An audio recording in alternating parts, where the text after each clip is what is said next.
ये आनंद क्या चीज है, मैं पहले आपको बता देना चाहता हूं। ये आनंद कहां से आता है और क्यों आता है, किसके पास रहता है, इस आनंद से क्या क्या फायदे होते हैं हमें। आनंद एक ऐसी क्रिया है जो अपने मन में संतुष्ट और शांत करता है अपने मन को।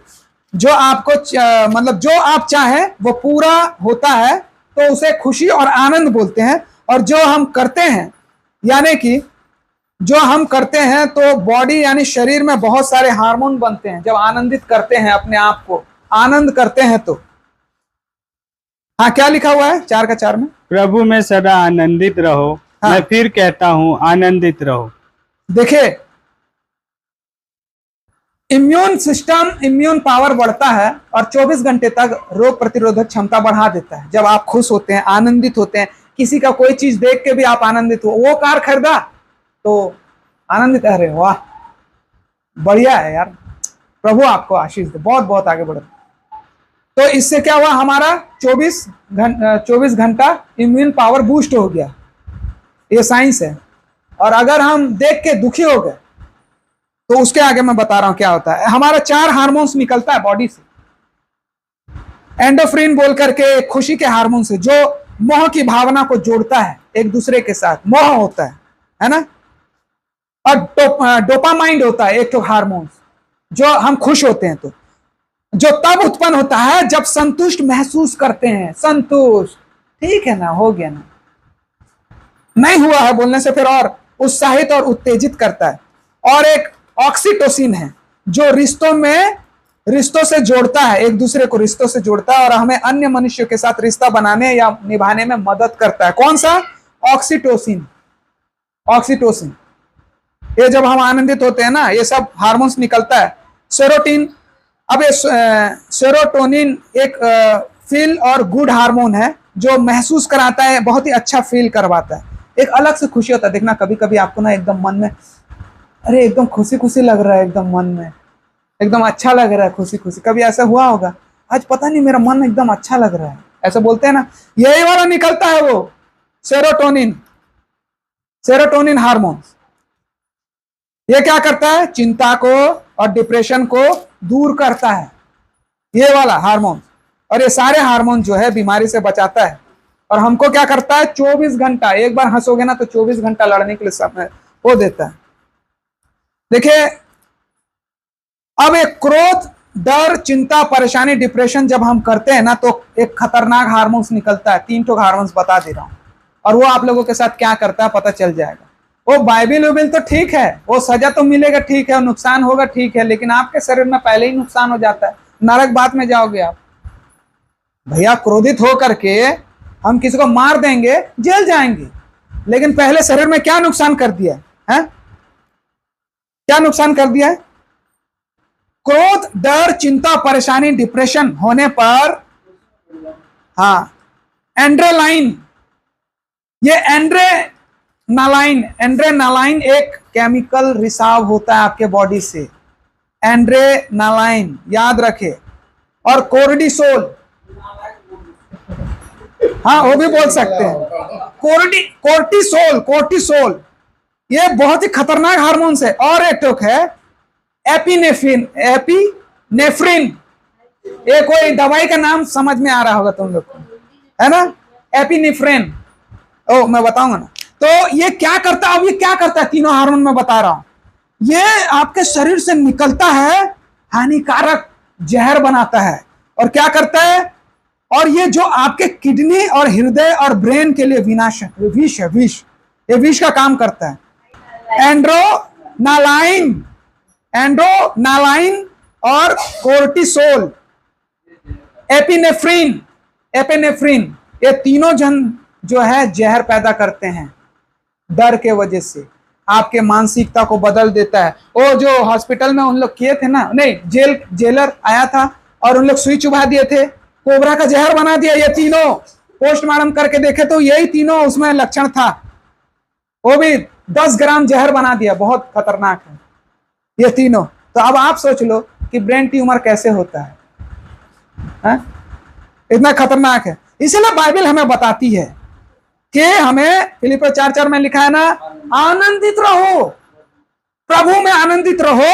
और फिलिपियों 1:4 पढ़ें, 1:4, फिलिपी 1:4। आनंदित रहो कहता है, फिर मैं कहता हूं फिर से आनंदित रहो। 1:4 में क्या लिखा है? फिलिपी 1:4 में, और जब कभी तुम सबके लिए विनती करता हूँ हाँ, तो सदा आनंद के साथ विनती करता हूँ। निवेदन और विनती अगर किसी के लिए करते हो, तुम प्रार्थना करते हो, किसी को कुछ बात बोलते हो, रिक्वेस्ट करते हो, तो आनंद से बोलो, आनंदित होकर के बोलो, मेरे को ये चीज चाहिए, चलो ना मेरे साथ, मैं करके दूंगा, मैं करना चाहता हूं। या प्रभु से तुम प्रार्थना भी किसी के लिए कर रहे हो तो आनंदित हो करके करो। मैं किसी किसी को नहीं जानता हूं, लेकिन रिक्वेस्ट जब देते हैं, मैं प्रार्थना कर देता हूं, फिर उन लोग मैसेज भेजते हैं कि ठीक हो गया पास्टर साहब, तो अच्छा लगता है। तो इसीलिए आनंदित हो करके एक दूसरे को समझाओ, रिक्वेस्ट करो, बताओ, है ना। पहला थिस्सलुनीकियों 5:16 निकालेंगे, क्या लिखा हुआ है? पहला थिस्सलुनीकियों 5:16 और 16 से 18 तक पढ़ना है कि आनंदित हमें क्यों रहना चाहिए। 5:16 से 18 पहला थिस्सलुनीकियों। सदा आनंदित रहो, हाँ निरंतर प्रार्थना में लगे रहो, हाँ हर बात में धन्यवाद करो, हाँ, क्योंकि तुम्हारे लिए मसीह यीशु में परमेश्वर की यही इच्छा है। परमेश्वर की इच्छा भैया, तुम खुश रहो, आनंदित रहो, प्रार्थना करते रहो, ये परमेश्वर की इच्छा है। तुम चिढ़ रहे हो, कुड़कुड़ा रहे हो, पाप कर दिए हो, चाहे तुम उसको झापड़ मारो या ना मारो, मर्डर करो या मत करो, चिढ़ लिए हो गया, गुस्सा कर दिए हो गया, कर दिया परमेश्वर का आज्ञा का उल्लंघन, लेकिन मेरे खुशी होने से परमेश्वर का आज्ञा का पालन हो रहा है तो मैं तो डेली खुश रहूंगा। इतना सरल काम है खुश रहना। गुस्सा रहना बहुत कठिन है। अब बोलेंगे नहीं भैया गुस्सा होना बहुत आसान है, खुश रहना कठिन है। तो मानसिकता अपनी अपनी है। आप किस किस बात में खुश होते हैं? किस किस बात में खुश होते हैं? सुबह उठते साथ ही तो आपको टेंशन हो जाता है, घर का नाश्ता बनाना है, पानी नहीं आया है, फोन आ गया, मेरा पैसा कब। उठते साथ सबसे पहले यही आनंदित, ये इस बात से आनंद होना, प्रभु मैं स्वस्थ हूं, प्रभु अच्छा लगा मेरे को। मैं उठ के देखता हूँ सबसे पहले मेरी बेटी ग्लोरी को देखता हूँ, फिर मेरा बेटा को देखता हूँ, उन लोग के ऊपर सर में हाथ ऐसे फेरता हूँ, फिर मेरी पत्नी को उठाता हूँ, और मेरी पत्नी आती है, मेरा गोदी में सर रख के सोती है, फिर उसका मालिश पीठ का उस कर देता हूँ तो थोड़ा उसको अच्छा लगा, फिर वो बैठती है, हाँ वो आके ऐसी पूरा आलसी टाइप सो जाएगी, तो उसको मैं थोड़ा ऐसे कर देता हूँ, रगड़ देता हूँ तो चार्ज हो जाती है। कहने का मतलब ये है कि अभी उसका थोड़ा सा क्या महीना वगैरह चल रहा है तो पीठ में दर्द रहता है, तो ऐसा आप करो, अब खुश हो ना थोड़ा सा, उठते साथी अरे ये ओ ये अरे, फिर परमेश्वर से हम प्रार्थना करते हैं। आनंद रहने का वहीं से शुरुआत होता है जहां आप जैसी आंख खोलते हो। तो क्या मालूम आज कितने सारे लोग दिन नहीं देखे, हॉस्पिटल में जाके देखो आंख से आंसू निकल जाएगा, कितने सारे लोग तड़प रहे हैं, जिनके आंख नहीं है उनको देख लो, बहुत सारी चीज है जी। अब फिर उसके बाद यहाँ पर नीति वचन 17:22 निकालेंगे, नीति वचन 17:22। तो हमें परमेश्वर की इच्छा पूरी करना है, हंसना है, खिलखिलाना है, मुस्कुराना है ना, फालतू बातों से नहीं या व्यभिचारी बातों से नहीं, जैसे वो कपिल शर्मा करता है या भाभी जी घर पे है वाला, हाँ मजाक उड़ा करके या व्यभिचार को दिखा करके लोग मजाक मस्ती करते हैं, वैसा नहीं। बहुत सारी चीजें आनंद रहने के लिए। नीति वचन 17 उसका 22 पढ़ेंगे। मन का आनंद अच्छी औषधि है, हाँ, परंतु मन के टूटने से हड्डियां सूख जाती है। देखिए मन का आनंद अच्छी औषधि है, मन का आनंद। भैया जीवन में अगर आप आनंदित हैं, खुशी हैं, तो इस दुनिया में आपको कोई बीमारी नहीं होगा। क्यों नहीं होगा? क्योंकि मैंने तो बता ही दिया है। लेकिन आनंदित रहना और खुशी करना ये दोनों अलग अलग मैटर है। आप अपने किस बात से आनंदित है लोगों को पता ही नहीं है, तो आप कैसे दूसरे को आनंदित कर सकते हैं? हैं? अभी जैसे जीजा बता रहे थे आनंदित, तो अपना खुश होते तो बताओ, दुखी रहते हो तो क्यों बता रहे हो? दुखी रहते हो तो सिर्फ प्रभु को बताओ, है ना। तो ये आपका मन का औषधि है भैया, याद रखना है ना। और जैसे कि हमने यहाँ पढ़ा था ना, सबों 4:5 में, हमको कुड़कुड़ाना नहीं है, जलना नहीं है, 4 का 4 में पड़े थे, कुड़कुड़ाना व्यर्थ है, हैं? और आप किसी के लिए कुछ भी कर दो, माँ के लिए, बहन के लिए, बाप के लिए, बेटी के लिए, पत्नी के लिए, बच्चों के लिए, खुशी हर समय नहीं रहता भाई। वो उस साल तुम खुश कर दिए तो इस साल गुस्सा नहीं होंगे, और लिमिट होता है। वो कब क्या हो रहा है, कब मतलब कौन से सिचुएशन में खुश हुए हैं, कौन से में दुखी हुए हैं, वो अपने ऊपर डिपेंड करता है ना। कभी कभी मेरे को बहुत भूख लगता है तो मैं गुस्सा करता हूं, अभी तक कैसे नहीं बनाई है खाना तू, है मेरे को इतना भूख लगा, कैसे भी कुछ भी दे, तो मैं कुछ इधर उधर कुछ फेंकते रहता हूँ, चिल्लाते रहता हूँ। ये समझ जाती है अरे अब तो कुछ होने वाला, जल्दी से खाना बना करके देती हूँ भकाभक, और कुछ नहीं बनाएगी, सिर्फ दाल भात, और वही मेरे को अच्छा लगता है। कुछ भी है दे दे, कुछ भी है। तो मेरा बेटा भी सीख गया है, कुछ नहीं है बोलने से ना, कुछ भी है माँ दे देना, तो उसको दाल भात भी दे दो ना, ठीक है खा लूंगा बोलता है। नहीं तो वो भी पहले नहीं कुछ और अच्छा चीज है क्या, ऐसे इस टाइप से बात करता था। तो आनंद आनंद रहने के लिए भाई देखो, पति पत्नी में यहाँ मैटर, अब देखो मैं पति पत्नी में घुस गया हूं क्योंकि आनंद तो रहना ही है, लेकिन देखो एक बात मैं आपको बता रहा हूं, पहला कुरिन्थियों 13 अध्याय उसका 4 से 7 पढ़ेंगे, उसमें क्या लिखा हुआ है आप देखिए। देखिए मसीह ने तो हमें जीना बता दिया है आनंदित से, लेकिन हम क्या करते हैं, उम्र और वक्त को वो निकलते जा रहा है, उम्र और वक्त जो है हमारा निकलते जा रहा है। पहला कुरिन्थियों 13 उसका 7 से 4 पढ़ेंगे, और हम क्या कर रहे हैं, वक्त और उम्र निकलते जा रहा है, लेकिन हम अपने रिश्ते को क्या कर रहे हैं, आनंदित नहीं कर रहे हैं, अपने रिश्ते को खराब कर रहे हैं, बर्बाद कर रहे हैं। प्रेम हाँ 4 से 7, 13 4 से 7। प्रेम धीरजवंत है और देखिए रुक जाइए, पहला थोड़ा धीरे धीरे पढ़ेंगे। प्रेम क्या है, धीरजवंत है। अब मेरी पत्नी खाना जल्दी नहीं बनाएगी तो अगर मैं उससे प्यार करता हूं तो मैं तो अगर चिल्लाऊंगा तो प्यार करता हूं क्या उससे, धीरज नहीं धरता है। भुक्कड़ लालची हथराहा ढोरहा, इतना जल्दी तेरे को एकदम छाया हुआ है, पटकेगा बर्तन, चिल्लाएगा। अगर मैं प्यार करता हूं तो ठीक है ना, बनाना, धीरज धरना, धीरज थोड़ा सा धरना। भले मैं उसके ऊपर गुस्सा नहीं करता हूं, लेकिन और कुछ कुछ काम करते रहता हूं। नहीं मन का नहीं, मतलब अगर आपको भूख लग रहा है तो आपको क्या करना है, चाहे वो पत्नी हो या पति हो, जो भी है, तो यहां पर भूख लगने से हम अगर किसी भी बातों में धीरज धरना है पति पत्नी के बीच में, चाहे वो उसके सुधरने के लिए हो, बिगड़ने नहीं सॉरी, और किसी काम के लिए हो। चलो और क्या पढ़े उसमें, और कृपालु है। कृपालु है, कृपालु किसको बोलते हैं, कृपा, अरे बता कृपा किसको बोलते हैं। कृपालु हम लोग स्कूल में पढ़ते थे ना, जो कृपा के लायक भी नहीं है 33 नंबर मिलता था हम लोग को, कृपोत्रिण बोलते थे। तो कहीं वहीं से मैं सीखा कृपा का, दया करके 33 नंबर दे दिया बोलते। तो ये देखिए हमारे जीवन में अगर हमको आनंदित रहना है तो हमारे रिश्तों को स्ट्रांग बनाने के लिए ये सब की जरूरत है। पहले धीरज धरना है और एक दूसरे के ऊपर दया करना है, चाहे वो कितना भी बदमाश हो, चाहे वो आज्ञाकारी ना हो, तो भी से हमको दया क्या करना है, धीरज भी धरना है, और क्या करना है, कृपा करना है, उस पर दया करना है ना।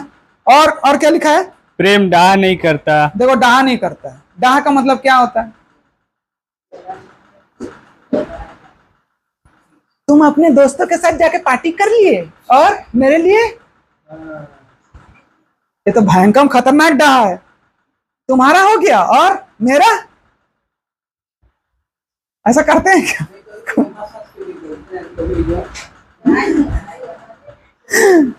तो क्या ऐसा करते हैं? नहीं, मैं हर किसी को नहीं बोल रहा हूं, मैं एक व्यवहार बता रहा हूं कि कॉमन होता है ये सारी बातें पति पत्नी के बीच में। और हाँ तुम अपने, नहीं कभी कभी सारा मेरे को बोलती है भाई मैं दूसरे पति पत्नी का क्यों बात करूं इसमें, तो हाँ आप भैया के साथ कुछ जा रहे हो तो मेरे लिए उधर से ना तो चिल्ली ला देना 50 का, ठीक है, हाँ ठीक है हो गया। उसका बोलने का तरीका ये है, मतलब वो डायरेक्ट नहीं बोलेगी, मतलब कुछ उसके बदले चाहिए, तो ऐसा इस टाइप से ये है। और क्या लिखा है, प्रेम अपनी बढ़ाई नहीं करता। देखो अपनी बढ़ाई नहीं करता कभी भी, लेकिन मैं सारा को बोलते रहता हूँ, प्रेम हाँ। बढ़ाई नहीं करता, लेकिन मैं बोलता हूँ और फूलता नहीं है। अब फूलता भी नहीं है।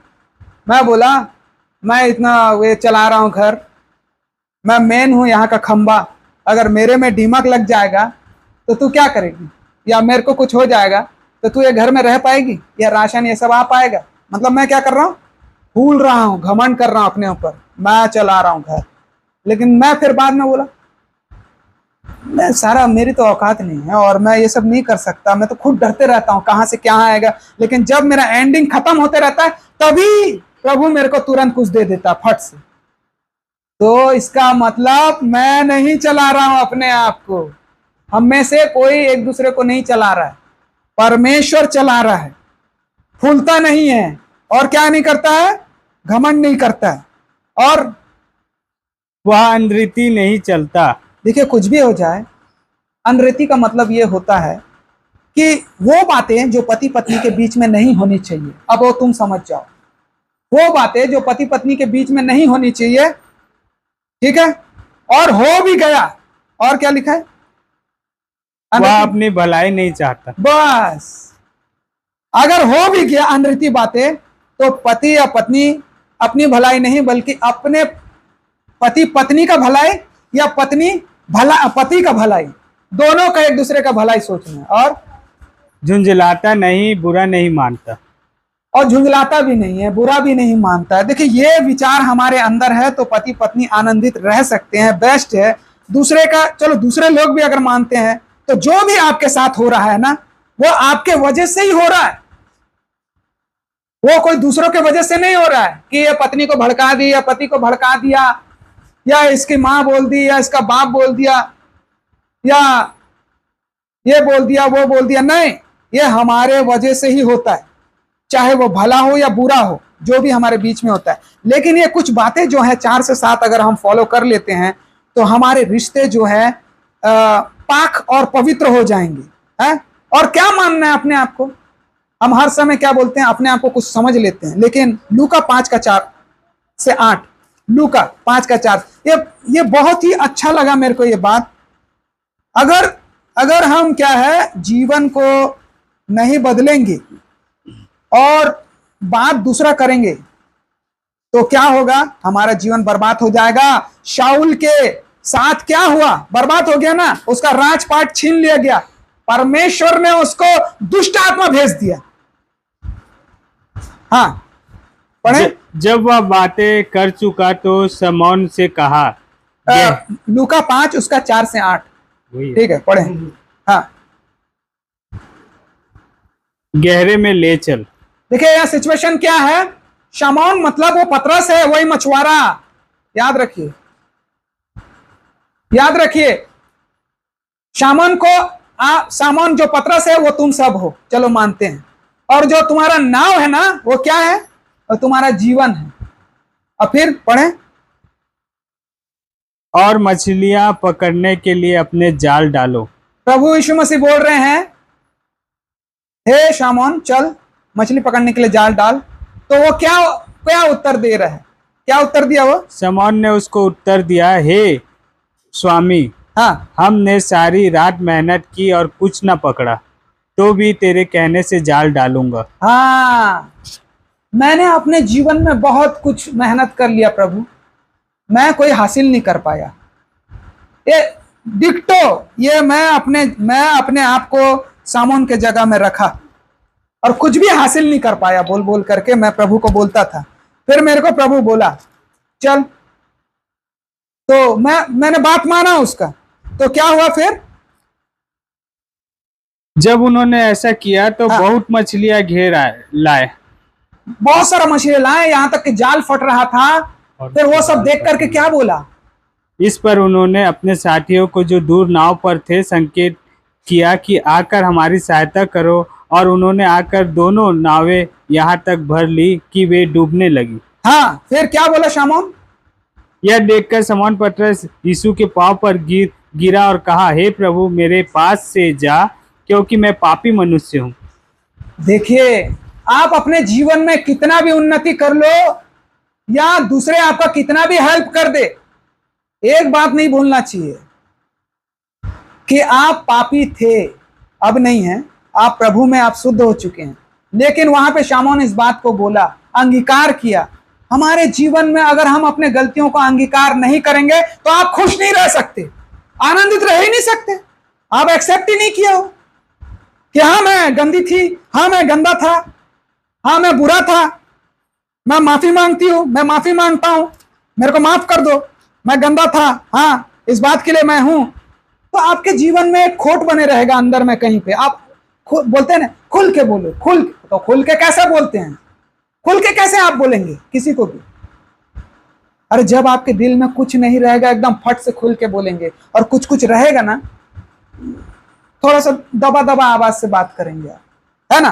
तो यही बात को अगर हमने अपने जीवन में अंगीकार नहीं किया कि ये मेरा गलती है प्रभु, जैसे शामौन ने किया था, और शामौन ने बात भी माना और एक्सेप्ट भी किया, और अगर हम नहीं करते हैं ऐसा तो दुष्ट आत्मा भेजता है, साउल के जैसे। साउल क्या किया था? सब राजपाट दिया, परमेश्वर ने उसको माना तो बात किया, लेकिन वो अपना दिमाग लगाने लग गया और उसने क्या किया? अंगीकार नहीं किया कि मैंने गलती किया है बोल करके। वो उल्टा रौब झाड़ रहा है, क्या बोल रहा है? मैं परमेश्वर को खुश करने के लिए उसको लाया हूं, बकरी को, भेड़ को, गाय को, बैल को, परमेश्वर को भेंट चढ़ाऊंगा। अपना दिमाग जो इस्तेमाल करते हैं ना, वो ऐसी बर्बाद हो गए शाऊल के जैसे। लेकिन वो झुक गया पतरस, क्या बोलते हैं, शिमोन, और क्या किया फिर उसके बाद? शाऊल को परमेश्वर ने दुष्ट आत्मा भेज दिया, जा फिर भटकते रह, तेरा दिमाग को वो पूरा घुमा देगा। वो दिमाग से ही काम कर रहा था ना। हाँ, ये मत्ती 12 निकालेंगे, मत्ती 12 उसका 43 से 45। कभी कभी हम अपने जीवन में बदल जाए रहते हैं और फिर जीवन की चिंताओं और सुख सुविधा में फंस करके अपने जीवन को मोह माया में फंसा करके बर्बाद कर देते हैं, अपने पति पत्नी का जीवन, बच्चों का जीवन, सबका।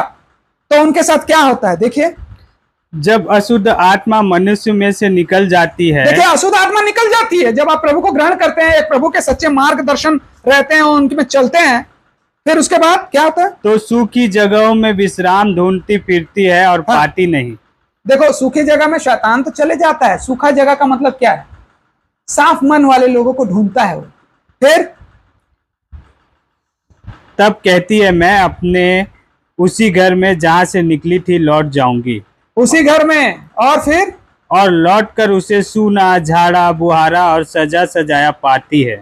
हाँ, और तब वह जाकर अपने से और बुरी 7 आत्माओं को अपने साथ ले आती है। हाँ, और वे उसमें बैठकर वहां वास करती है, और उस मनुष्य की पिछली दशा पहले से भी बुरी हो जाती है। बदतर से बद से बदतर हो जाता है उसका जीवन।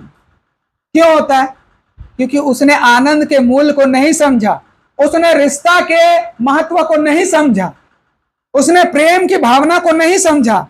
उसने क्या किया? जब प्रभु को उसने ग्रहण कर चुका था और जब सच्चा मतलब उसका मन खाली था और वहां से दुष्ट आत्मा निकल चुका था, तो भी से उसने अपने मन में परमेश्वर की बातों को नहीं रखा, तो इसलिए वो खाली मिला, उसको साफ सुथरा मिला है।